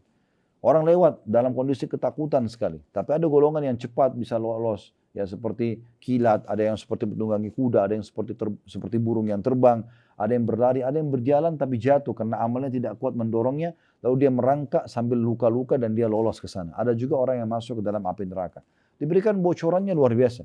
Sampai nanti surga. Surga itu seperti apa? Dari pintu gerbangnya, tanahnya, pohon-pohonnya, pelayannya, istanahnya, apalah semua tempat tidurnya, dipan-dipannya semua dijelaskan. Neraka dari siksa yang paling rendah sampai siksa yang paling berat semua dikasih. Satu paket lengkap dari awal penciptaan sampai akhir semua. Kita sudah punya bocorannya. Ini kelebihan orang yang beriman. Sayang sekali kalau kita tidak merenungi dan menjadikannya sebagai pelajaran. Bersyukur kita bisa tahu semua itu. Dikatakan sini ayat 26-nya, Allah katakan, hai Muhammad, Allah lah yang telah menghidupkan kamu, kemudian mematikan kamu. Setelah itu mengumpulkan kamu pada hari kiamat yang tidak ada keraguan padanya. Akan tapi kebanyakan manusia tidak mengetahuinya. Maksudnya tidak mau tahu, tidak mau belajar. Lalu ayat 27 Allah mengatakan, walillahi mulkus samawati wal ard, wa yawma taqumus sa'atu yawma idin yakhsarul mubtilun. Dan hanya kepunyaan Allah lah kerajaan langit dan bumi. Yang menurunkan kitab ini, yang kalian dengarkan ayat-ayatnya ini, adalah Allah yang memiliki semua kerajaan langit dan bumi ini. Miliknya dia. Dan pada hari terjadinya kebangkitan, akan rugilah pada hari itu orang-orang yang mengerjakan kebatilan. Di hari kiamat itu dibangkitkan, menyesal orang-orang yang hidupnya penuh dengan kemaksiatan, tidak tobat kepada Allah. Apalagi kalau sampai kekufuran, ya, kemunafikan ini sudah luar biasa. Abadi selamanya dalam api neraka. Ini penyesalan yang luar biasa. Nah, ayat 28-nya, inilah sebabnya kenapa surah ini dinamakan surah Al-Jathiyah. Karena ada potongan ayat yang Allah sebutkan. Ya. Sini Allah mengatakan, وَتَرَى كُلَّ أُمَّةٍ جَاثِيَةٍ كُلُّ أُمَّةٍ تُدْعَى إِلَى كِتَابِهَا الْيَوْمَ تُجْزَوْنَ مَا كُنْتُمْ تَعْمَلُونَ. Dan pada hari itu kamu semua, kita semua nanti akan menyaksikan. Dan demi Allah akan seperti yang Allah sebutkan. Kita akan lihat nanti di hari kiamat. Kamu akan lihat tiap-tiap umat berlutut. Di depan neraka mereka ketakutan. Tiap-tiap umat dipanggil untuk melihat buku catatan amalnya. Pada hari itu kamu diberi balasan terhadap apa yang kamu kerjakan. Baik atau buruk. Ayat 29-nya. Hada kitabuna yantiku alaikum bilhaq. Inna kunna nastansikhu ma kuntum ta'malun. Allah berfirman, inilah kitab catatan kami. Maksudnya nanti hari kiamat kita kalau terima buku amal kita. Nanti Allah akan berfirman kepada hamba-hamba yang terima buku itu, kami yang menuturkan terhadapmu dengan benar, sesungguhnya kami telah menyuruh mencatat apa yang telah kamu kerjakan. Jadi semua nanti kita akan lihat apapun yang kita kerjakan. Termasuk teman-teman, dosa yang pernah kita kerjakan. Misal, ada orang berzina di umur 17 tahun. Dia tobat di umur 19 tahun. Kalau dia tobat di 19 tahun, hukuman untuk dia di dunia dan di akhirat yang 17 tahun itu akan hilang. Tapi tidak hilang dari catatannya. Tetap akan diperlihatkan buat dia. Ini loh, kamu pernah berzina, kamu pernah bohong, kamu pernah ini, kamu pernah itu, kamu pernah ini. Di sini kamu tobat, tapi tetap lihat, diperlihatkan buat dia. Oleh karena itu, Atha bin Abi Rabah mengatakan, harusnya kita malu kepada Allah, yang nanti pada hari kiamat kita terima buku kita, tidak ada urusan kebaikan, ya, bahkan tidak ada urusan dunia, tidak ada urusan akhirat, tidak ada urusan dunianya. Yang ada adalah isinya semua kemaksiatan kepada Allah SWT. Jadi hati-hati, kita mencatat nih.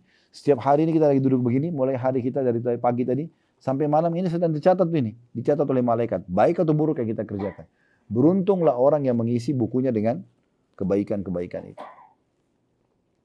Ayat 30-nya, فَأَمَّا الَّذِينَ آمَنُوا وَعَمِلُوا الصَّالِحَاتِ فَيُدْخِلُهُمْ رَبُّهُمْ فِي رَحْمَتِهِ ذَلِكَ هُوَ الْفَوْزُ الْمُبِينُ. Adapun orang yang beriman dan mengerjakan amal soleh, maka Tuhan mereka memasukkan mereka ke dalam rahmatnya atau surga. Itulah keberuntungan yang nyata. Ya, sedikit gambaran tentang surga, kita ada di playlist YouTube, Bapak Ibu saya sarankan ikuti ya. Judulnya, Bedah Buku Rasulullah Bercerita tentang Surga dan Neraka. 30 pasal sekian tentang surga, 30 pasal sekian tentang neraka. Itu Bapak Ibu saya sarankan dijadikan episode, dengar. Renungi, oh di surga nanti dapat apa sih? Dari pintu gerbangnya, tanahnya, bangunannya, pelayannya, ya segala macam, dipannya, pakaiannya, semua itu. Dan di neraka apa sih ancamannya, seperti apa siksaannya. Ini abadi, ini abadi. Ya.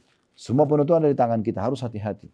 Jadi kita harus paham ini teman-teman. Masuk surga itu bukan hal yang ringan, hal yang luar biasa. Dalam sebuah hadis sahih contohnya, kata Nabi SAW akan didatangkan hari kiamat nanti orang yang paling menderita dari penduduk dunia. Dari lahir sampai mati miskin. Urusan dunia tidak ada. Tapi ahli ibadah, azan, sholat, gitu kan. Begitu dia meninggal, dia masuk surga. Ini orang paling miskin, paling susah. Dari lahir sampai meninggal susah secara duniawi. Didatangkan hari kiamat, kata Nabi SAW, dicelupkan satu celupan di surga. Dimasukin, dikeluarin lagi. Satu celupan saja. Kemudian Allah SWT berfirman kepada dia, apakah pernah selama ini kau rasakan penderitaan? Pernah gak kau rasakan kesusahan hidup? Dia mengatakan, demi Allah tidak pernah. Hilang semua penderitaan dia selama di dunia, itu hanya satu celupan di surga. Ya, kata Nabi SAW, bagaimana yang akan jadi penghuninya? Gitu kan? Begitu juga akan didatangkan orang yang paling besar nikmatnya di dunia. Dari lahir di kerajaan, sampai mati di kerajaan juga. Dunia tidak kurang, tapi orang kafir. Datangkan hari kiamat, dicelupkan satu celupan di neraka. Masukin, dikeluarin di neraka. Ditanya, kamu pernah rasa nikmat tidak selama ini? Kamu pernah bahagia enggak selama ini? Dia bilang, demi Allah tidak ada. Hilang semua kenikmatan dunia hanya dengan satu celupan di neraka. Maka ini harus hati-hati sekali. Apa yang Allah janjikan bagi orang yang patuh ini kenikmatan abadi yang luar biasa. Kata Nabi SAW, semua di surga, semua di surga. Yang akan dilihat oleh ahli surga, tidak pernah dilihat oleh mata. Semua yang didengar, tidak pernah didengar oleh kuping. Bahkan semuanya tidak pernah terlintas dalam hati manusia. Apapun yang tidak pernah kita pikirkan akan ada di sana nanti.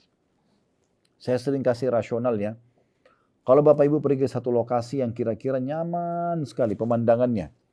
Kayak misalnya kita ke sebuah puncak gunung, kita lihat pemandangan yang sangat indah misalnya. Ya, luas sekali dan penuh dengan pohon-pohonan, sungai atau lautan misalnya. Indah sekali.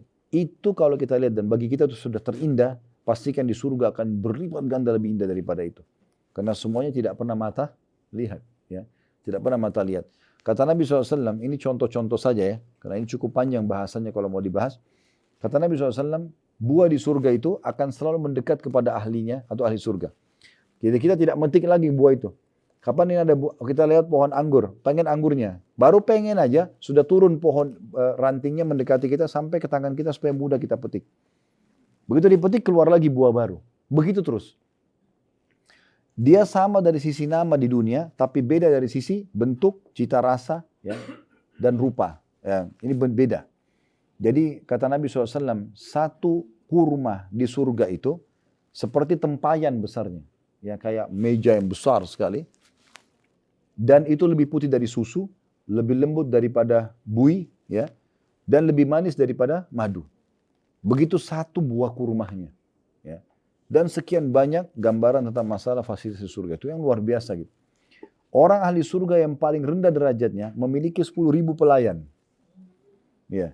Kalau kita punya 10 pelayan, wow itu udah dianggap kaya raya. Raja aja anggaplah 100 pelayannya.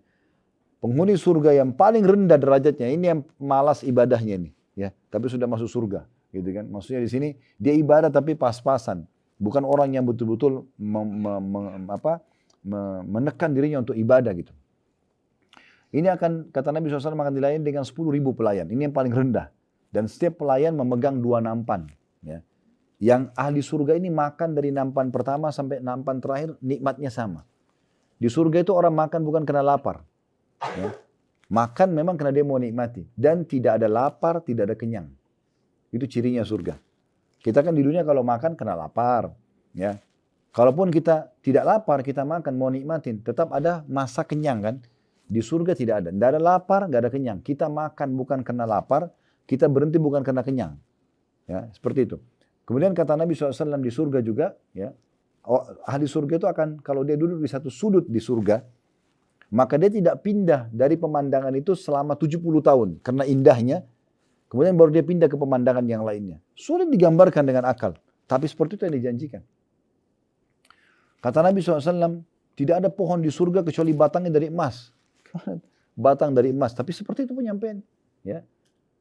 Dan surga itu sudah ada sekarang. Bukan tidak ada. Sebelum manusia diciptakan sudah ada. Surga diciptakan jauh sebelum manusia. Kata Nabi SAW, tidak ada seseorang yang mengatakan dalam satu riwayat 3 kali. Atau riwayat lain 7 kali. Memohon kepada Allah dimasukkan ke dalam surga. Kecuali surga langsung meresponnya. Sambil mengatakan, ya Allah, hambamu ini memohon masuk ke dalamku, masukkanlah ia ke dalamku. Maka kita dianjurkan sehari minimal memohon 3 kali sampai 7 kali minta, ya Allah masukkan aku ke dalam surga. Karena surga langsung meresponnya. Dan tidak ada orang yang berlindung kepada Allah dari api neraka 3 kali atau sampai 7 kali dalam sehari. Kecuali neraka akan mengatakan, ya Allah hambamu fulan berlindung dariku, maka selamatkan ia dari aku. Jadi seperti itu keadaannya. Ya. Bapak Ibu, surga ini bisa, neraka ini bisa dirasakan. Ya.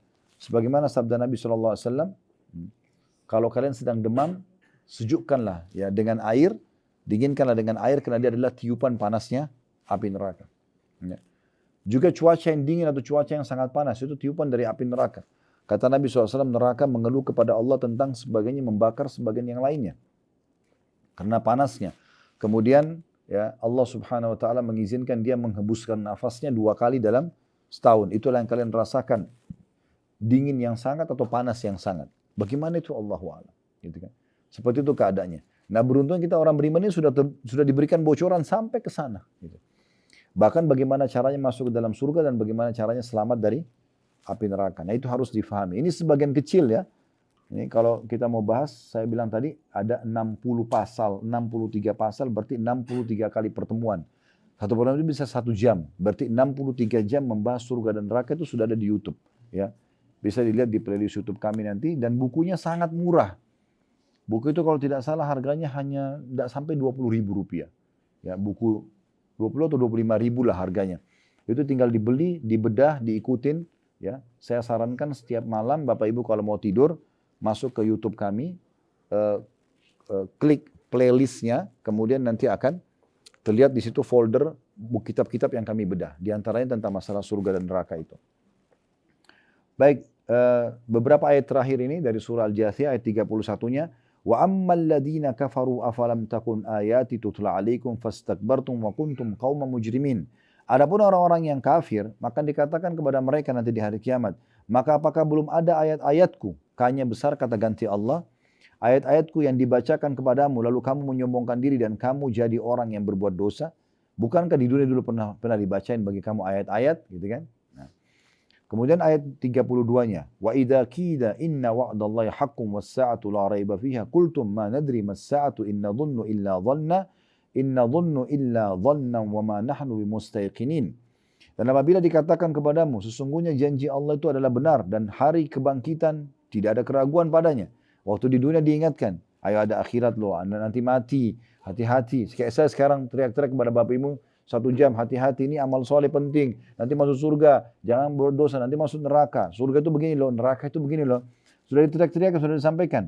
Ya. Dan apabila dikatakan kepadamu, sungguhnya janji Allah itu benar. Dan hari berbangkit itu tidak ada keraguan padanya. Niscaya kamu menjawab, kami tidak tahu apa itu hari kiamat. Kami sekali-kali tidak lain hanyalah menduga-duga saja dan kami sekali-kali tidak meyakininya. Tentu ayat ini turun kepada orang kafir ya. Mereka memungkiri ini, tapi Allah gambarkan kepada kita. Ayat 33-nya, wa badalahum sayyi'atu ma 'amilu wa haqa bihim ma kanu bihi yastahzi'un, dan nyatalah bagi mereka keburukan-keburukan apa yang telah mereka kerjakan dan mereka diliputi oleh azab yang mereka selalu memperolok-olokkannya. Jadi maksudnya pada saat itu nampak semua dosanya, sekecil apapun dia akan lihat nanti pada hari kiamat, dan kalau dia tidak sempat tobat atau beriman maka dia akan disiksa ya. Dan inilah siksa yang selama ini kamu olok-olok, mana neraka, mana siksa kubur. Nah, Allah balik mengolok-olok mereka nanti pada hari kiamat. Ayat 34-nya, wa qila al-yawma nansakum kama nasitum liqa'a yaumikum hadza wa ma'wakumun nar wa ma lakum min nasirin. Dan dikatakan kepada mereka pada hari ini kami melupakan kamu sebagaimana kamu telah melupakan pertemuan dengan harimu ini dan tempat kembalimu ialah neraka dan kamu sekali-kali tidak memperoleh penolong. Ini pada hari kiamat nanti akan dikatakan begitu pada mereka, tapi sudah tidak ada lagi gunanya, mereka menyesali itu. Ayat 35-nya, dzalikum bi annakum ittakhadtum ayati llahi huzwan wa gharratkumul hayatud dunya falyawma la yukhrajuna minha wa la hum yusta'tabun. Yang demikian itu karena sungguhnya kamu menjadikan ayat-ayat Allah sebagai olok-olokan dan kamu telah ditipu oleh kehidupan dunia. Maka pada hari ini mereka tidak dikeluarkan dari neraka dan tidak pula mereka diberi kesempatan untuk taubat. Ya. 2 ayat terakhir, ayat 36-nya, falillahil hamdu rabbis samawati wa rabbil ardi rabbil alamin, maka bagi Allah lah segala puji, Tuhan langit dan Tuhan bumi, Tuhan semesta alam. Maksudnya yang telah menyampaikan kepada kalian semua ini adalah pencipta kalian, pencipta langit dan bumi, dan Tuhan segala sesuatunya. Maka patuhlah kepadanya, gitu kan? Karena ini semua penyampaian yang hak dan benar. Ayat 37-nya, walahul kibriya'u fis samawati wal ardi wa huwal azizul hakim. Dan baginya lah Allah keagungan di langit dan di bumi. Maksudnya yang paling pantas kalian dengar, yang kalian khawatir akan siksanya, kalian harapkan rahmatnya adalah Allah. Dialah yang maha perkasa, lagi maha bijaksana. Baik, izinkan saya tutup Bapak Ibu sekalian pengajian kita ini dengan dibuka satu lagi, cuman ini beberapa ayat saja, penguatnya ya. Surah nomor 23, surah Al-Mu'minun ya. Di ayat 99. Surah nomor 23 ayat 99. Ini cuma beberapa ayat penguat saja. Saya bacakan ya. Surah nomor 23 ayat 99. Ini tentang kisah penyesalan yang akan terjadi dari orang-orang kafir pada hari kiamat nanti atau pada saat mereka meninggal dunia. Jadi jangan sampai menjadi golongan seperti ini. Allah sudah kasih bocorannya. Hatta idza jaa ahadahumul mautu qala rabbirji'un. Demikianlah keadaan orang-orang kafir itu hingga apabila datang kematian kepada mereka, maka mereka akan mengatakan, ya Tuhanku, kembalikanlah aku ke dunia. Sekarang pertanyaannya, untuk apa orang-orang yang mati ini minta kembali ke dunia? Tadi saya jelaskan, apakah mereka akan, atau saya sampaikan tadi, apakah mereka akan cari makanan favoritnya, kumpul dengan pasangannya atau anak-anaknya, atau meeting lagi? Sudah enggak ada. Perhatikan Allah kasih bocorannya nih. Ayat 100-nya. La'alli a'malu salihan fima tarakt kalla innaha kalimatun huwa qailuha wa mi waraihim barzakhun ila yaumi yub'atsun.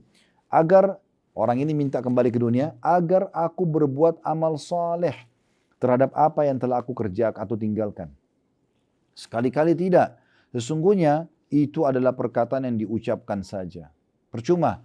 Mereka bilang hari kiamat, ya Allah kembalikan aku ke dunia karena aku ingin amal soleh lagi. Kata Allah itu cuma perkataan yang sia-sia. Tidak akan ada gunanya. Sesungguhnya itu adalah perkataan yang diucapkan saja. Dan di hadapan mereka ada dinding sampai hari mereka dibangkitkan. Barzakh. Alam barzakh ya. Disitulah mereka disiksa sampai hari kebangkitan. Ayat 101-nya. فَإِذَا نُفِخَ فِي السُّورِ فَلَا أَنْسَابَ بَيْنَهُمْ يَوْمَئِذٍ وَلَا يَتَسَاءَلُونَ. Apabila sangkakala ditiup nanti hari kiamat, maka tidak ada lagi pertalian nasab di antara mereka pada hari itu, dan tidak ada pula mereka saling bertanya. Maksudnya nanti hari kiamat, ayah, ibu, anak, ya orang tua sama anak, pasangan sama pasangan, saudara sama saudara, di hari kiamat pada saat mereka dibangkitkan, mereka ketakutan tidak mau ketemu. Takut si anak nuntut orang tuanya atau orang tua tuntut anaknya. Takut suami tuntut istri atau istri tuntut suaminya. Begitu pada hari kiamat. Orang lari semua. Takut. Karena semua akan dihisab oleh Allah subhanahu wa ta'ala. Hari itu soalnya penentuan. Kata Allah di 102-nya lihat. فَمَنْ ثَقُلَتْ مَوَازِينُ فَأُولَٰئِكَ هُمُ الْمُفْلِحُونَ. Siapa yang di hari itu berat timbangannya nanti kebaikannya, mereka adalah orang-orang yang beruntung. Dan di ayat 103-nya, وَمَنْ خَفَّتْ مَوَازِينُ فَأُولَٰئِكَ الَّذِينَ خَسِرُوا أَنفُسَهُمْ فِي جَهَنَّمَ خَالِدُونَ. Dan barang siapa yang ringan timbangan amal solehnya, maka mereka itu adalah orang-orang yang merugikan diri mereka sendiri. Mereka kekal dalam neraka Jahannam. 104-nya, ini ada tafsirnya nanti ya. Ada hadis yang menguatkan. Perhatikan di sini Allah firman, ayat pendek tapi maknanya dalam sekali. Talfahu wujuhumun nar wa hum fiha kalihun. Artinya, muka mereka akan dibakar di api neraka. Maknanya dari semua sisi akan ada api. Dari bawah, dari depan, dari kanan, dari kiri, dari atas, semua akan ada api. Dan mereka di dalam neraka itu dalam keadaan cacat. Ya. Kata Nabi Muhammad SAW khusus di ayat 104 ini, belum menyampaikan tafsirnya, ahli neraka nanti wa na'udzubillah itu karena panasnya neraka, sampai bibir atasnya mereka meleleh dan bisa dilipat sampai ke tengah kepala. Dan bibir bawahnya melepuh, meleleh sampai sampai ke pusar perutnya. Itu saking tersiksanya mereka. Ya. Dan yang luar biasa di neraka Bapak Ibu sekalian tidak bisa minta maaf. Udah nggak bisa. Di sini masih bisa tobat nih. Di sana tidak ada lagi. Udah, kalau sudah ditentukan oleh Allah, diputuskan, Allah tidak akan berubah. Akan disiksa, ya disiksa. Malaikat penjaga neraka tidak ada negosiasi, nggak ada sogokan. Nggak ada. Bakar-bakar, potong-potong, nggak ada ceritanya. Ya. Kayak negosiasi. Hati-hati sekali. Lalu di ayat 105 dikatakan kepada ahli neraka itu, alam takun ayati tutla alaikum fakuntum biha tukadzibun. Bukankah ayat-ayatku, kata Allah. K-nya besar kata ganti Allah. Bukankah ayat-ayatku dibacakan kepadamu sekalian tapi kamu selalu mendustakannya? Ah, masa sih? Masa begitu? Nggak mungkin. Nggak usah urus saya. Nah, gitu. Diingatkan selalu saja menolak. Gitu kan? Kemudian ayat 106-nya. Ahli neraka ini buat pengakuan. Ini bocoran yang akan terjadi nanti. Ini luar biasa Allah kasih tahu kita. Ya. 106 ya Allah mengatakan, qalu, ahli neraka berkata, Rabbana ghalabat alaina shiqwatuna wa kunna qauman dhalin. Wahai, mereka berkata, ya Tuhan kami telah dikuasai oleh kejahatan kami. Ya memang dulu dosa kami lakukan kesalahan kami, hawa nafsu kami. Dan kami termasuk orang-orang yang sesat. Mereka di akhirat ngakuin itu. Oh ya kami salah dulu, kenapa kami begini, kenapa kami begitu. Lalu apa yang mereka minta? 107-nya. Rabbana akhrijna minha fa in udna fa inna zalimun. Ya Tuhan kami, tolong keluarkan kami dari neraka ini. Dan kalau kami masih kembalikan kami ke dunia. Kalau kami masih saja dalam kekafiran, maka sesungguhnya kami termasuk orang-orang zalim. Tapi setelah masuk neraka, tidak ada manfaatnya lagi, mereka menyesali. Di 108-nya ada tafsirnya. Ini juga potongan ayat pendek tapi maknanya dalam sekali. Qala khsa'u fiha wa la tukallimun. Maka Allah berfirman, tinggallah dengan hina dalamnya dan jangan kamu berbicara dengan aku. Nah di sini kata Nabi SAW, ini luar biasa hadisnya. Nanti ahli neraka karena disiksa terus 24 jam. Kalau orang masuk penjara dunia, dia digebukin nih. Paling yang gebukin juga akan capek. 15 menit sudah capek. 1,5 jam kalau kita gebukin orang, kita sendiri capek. Tapi di neraka, malaikat tidak ada capeknya. Mereka akan cambuk terus, siksaan akan jalan terus. Gitu kan? Dan 24 jam tidak berhenti. Kalau orang itu sudah hangus, hancur badannya, tetap hidup, tidak mati. Walaupun tinggal tulang. Allah utuhkan kembali ototnya, urat sarafnya, kulitnya, itu pun dalam kondisi kesakitan dia. Jadi dia dalam kondisi hancur sakit, diutuhkan sakit. Disiksa lagi. Begitu terus, tidak pernah berhenti. Maka mereka menyesal yang luar biasa pada saat itu. Karena susahnya mereka pada saat itu, maka mereka mengatakan, wahai Malik, Malik ini penjaga neraka. Coba mintalah kepada Allah ya, agar meringankan untuk kami 1 hari saja. Maka para malaikat tidak menjawab mereka, sehingga saya dalam riwayat itu dikatakan 500 tahun. Tidak dijawab sama malaikat. Biarin aja, disiksa. Dibiarin, tidak ada kasih sayang pada saat, tidak ada lagi ya belas kasih, nggak ada. Dibiarin. Setelah mereka melihat malaikat tidak respon, mereka memanggil Tuhan mereka sambil mengatakan, ya Allah, Allah ini sifatnya Ar-Rahman Ar-Rahim, Maha Pengasih, Maha Penyayang. Tapi itu bagi orang-orang beriman. Bagi orang kafir, apalagi kalau sudah meninggal dalam keadaan kafir, sudah tidak ada lagi Ar-Rahman Ar-Rahim di situ. Allah SWT ganti dengan Syadidul Iqab, berat siksaannya, gitu kan? Maka pada saat itu mereka panggil Allah. Kata Nabi SAW, Allah tidak jawab mereka seumur dunia. Berapa abad umur dunia ini? Ya begitu Allah tidak jawab. Ingat ya, kita ini manusia teman-teman sekalian, makhluk terakhir. Sebelum kita sudah ada jin. Ini hewan-hewan semua sudah ada sebelum kita. Tumbuhan sudah ada, air sudah ada. Api ini semua bukan baru. Ini terus yang ya berulang Allah begitu. Air dikelola kembali, naik, panas menguap ke awan, filter turun lagi. Itu aja terus. Ya. Ini ayam, ikan, semua ini sama. Dari sebelum manusia sudah ada semua. Manusia diciptakan, semua sudah ada. Makanya waktu Adam diciptakan, iblis sudah ada kan. Bahkan iblis sudah mau mengkandidatkan diri menjadi pemimpin di muka bumi. Begitu dia dengar Allah bilang kepada para malaikat, saya akan ciptakan sekarang makhluk dari tanah, Adam nih. Kalau saya ciptakan sujud. Semua malaikat sujud kecuali iblis. Nah disitulah terjadi, ya Allah mengusir dia. Karena dia mengharap, dia tahu begitu Adam diangkat jadi pemimpin, khalifah di muka bumi, dia tidak bisa jadi pemimpin lagi. Ya. Maka akhirnya dia pun kufur kepada Allah Subhanahu Wa Taala. Nah, jadi umur dunia ini panjang sekali. Kita ini makhluk terakhir. Sebelum kita sudah terlalu banyak, kita tidak tahu berapa ribu tahun, berapa miliar tahun sebelumnya ada makhluk. Jadi kalau ada yang mengatakan, oh ditemukan fosil, umurnya sekian miliar tahun, itu bukan mustahil. Bisa saja terjadi. Dan memang makhluk Allah Subhanahu Wa Taala ini awal diciptakan, semuanya besar-besar. Menjelang hari kiamat makin mengecil semuanya. Ya. Makanya kata Nabi SAW, Allah menciptakan Adam dengan tinggi 60 siku ke langit. 27,5 meter. Nabi Adam itu seperti building ini tingginya. Gitu. Ya. Dan manusia terus mengecil sampai menjelang hari kiamat. Dan kata Nabi SAW, kalian akan dibangkitkan nanti sesuai dengan postur ayah kalian. Jadi nggak ada lagi nanti di hari kiamat orang pendek. Nggak ada lagi. Yang pendek-pendek nggak usah khawatir, nanti tinggi. Ya. Ini cuma di dunia. Orang yang lahir cacat, nggak ada lagi cacat. Di akhirat dibangkitkan utuh. Gitu kan? Diberikan jasad baru, karena jasad kita akan dimakan oleh tanah. Nanti Allah akan berikan jasad baru. Gitu kan? Dibangkitkan semua. Jadi seperti itu keadaannya. Intinya teman-teman sekalian di ayat 108 ini dikatakan kata Nabi SAW, mereka lalu memanggil Tuhan mereka dan Allah tidak menjawab mereka seumur dunia. Berapa miliar tahun mereka disiksa terus. Setelah itu pun Allah menjawab ini. Qala khsa'u fiha wa la tukallimun. Kata Allah, jangan tinggallah dengan hina di dalamnya dan jangan kamu bicara dengan aku. Kata Nabi Muhammad SAW setelah Allah jawab ini yang sifatnya Ar-Rahman Ar-Rahim, tapi bagi ahli neraka Allah itu Syadidul Iqab. Allah Maha Pengasih, Maha Penyayang, tapi bagi ahli neraka beliau atau Allah itu sangat keras siksaannya. Maka kata Nabi SAW, ahli neraka akhirnya menangis dan karena sudah tidak tahu harus berbuat apa lagi, keluar dari tempat air matanya darah. Dan kalau mau dan air mata mereka memenuhi ya neraka tersebut, kalau mau dilayarkan kapal di atasnya maka bisa berlayar di atas air mata mereka. Dalam riwayat lain, mereka dalam kondisi menarik nafas dan mengeluarkan, tapi dalam kondisi merintih kesakitan. Tapi nggak bisa buat apa-apa lagi. Ini penyesalan semua. Ini kenapa? Karena kafir kepada Allah. Karena buat dosa tidak taubat gitu kan. Toh kita beriman ini enak banget kok. Ya. Kalau kita orang beriman teman-teman sekalian nggak boleh makan daging.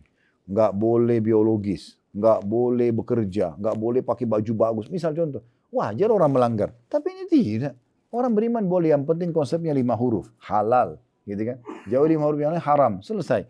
Dan halal ini jauh lebih baik daripada yang haram. Allah haramkan babi. Allah ganti ayam, sapi, kelinci, semua hewan laut. Ini cuma sebagai ujian aja nih. Ini babi ya, ini bentuknya ya, jangan dimakan. Haram, itu ujian dari Allah. Tapi karena Allah berikan tubuh kita ini butuh protein hewani, ya udah, Allah ganti dengan yang lain. Ini banyak loh, jangan makanin. Jangan minum khamar, memabukkan ya. Nggak boleh. Ini khamar, namanya macam-macam lah. Whisky, bir, ini segala macam. Beralkohol, ulama bahas panjang lebar. Yang memabukkan itu semua haram, nggak boleh gini-gini. Diganti air putih, susu, sirup, madu, banyak yang lain, gitu kan. Kemudian Allah haramkan, Allah kasih kita keinginan untuk interaksi biologis. Karena dengan interaksi biologis kan ada populasi manusia. Allah buat satu haram zina, yang satu halal nikah. Zina sama nikah ini bedanya kalimat akad 5 menit aja. Saya nikahkan kamu sama anak perempuan saya, laki-lakinya mengatakan saya terima nikahnya. Selesai. Biologis sampai capek pun tidak apa-apa. Hamil berapa kali silahkan. Perempuan yang hamil karena hasil nikah, nggak malu dia. Tapi kalau hasil zina dia malu, sampai terjadi aborsi segala macam. Jadi menjadi orang beriman, ada jalan keluarnya, bukan tidak ada. Kalau kita jadi orang beriman teman-teman, kita butuh protein hewani, tapi nggak boleh makan daging. Kita butuh minum haus, tapi nggak boleh semua minuman haram. Kita butuh lampiasan biologis, tapi nggak ada solusinya. Wajar orang melanggar. Ini ada semua, gitu kan?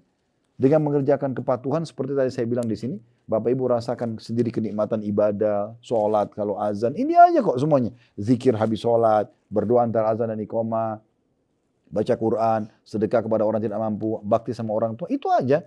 Di dunia dapat kenikmatan, mati masuk surga yang abadi. Gitu. Kenapa harus jadi orang-orang yang membangkang sementara mereka sebenarnya terganggu? Gitu. Nah itu poinnya. Baik, ini ayat 108-nya. Kita lanjutkan beberapa ayat, kita tutup dengan ini ya. 109-nya Allah mengatakan, "Innahu kana fariqum min ibadi yaqulun rabbana amanna faghfir lana warhamna wa anta khairur rahimin." Sesungguhnya di dunia dulu, Allah bilang sama orang-orang kafir tadi yang di neraka itu, di dunia dulu ada segolongan dari hamba-hambaku berdoa. Mereka selalu mengatakan, "Ya Tuhan kami telah beriman, ampunilah kami dan berilah kami rahmat, dan Engkau adalah pemberi rahmat yang paling baik." Ayat 110-nya Allah mengatakan, "Fattakhadtumuhum sikhriyan hatta ansaukum dzikri wa kuntum minhum tadhakun." Lalu kamu, hai orang-orang kafir, menjadikan mereka sebagai buah ejekan, sehingga kesibukan kamu mengejek mereka menjadikan kamu lupa mengingat aku, kata Allah, dan adalah kamu selalu menertawakan mereka. 111-nya, "Inni jazaitumul yawma bima sabaru annahumul faizun." Sesungguhnya aku memberi balasan kepada mereka pada hari ini karena kesabaran mereka, bahwasanya mereka termasuk orang-orang yang menang. 112-nya, "Qala kam labithtum fil ardi adada sinin." Allah lalu bertanya kepada penghuni neraka, berapa tahunkah lamanya kamu pernah tinggal di bumi? 112 itu ya. 112-nya qala, 113-nya tadi 112 ya. Allah mengatakan berapa tahunkah lamanya kamu tinggal di bumi? 113-nya qalu labithna yauman aw ba'da yaumin fas'alil 'adin.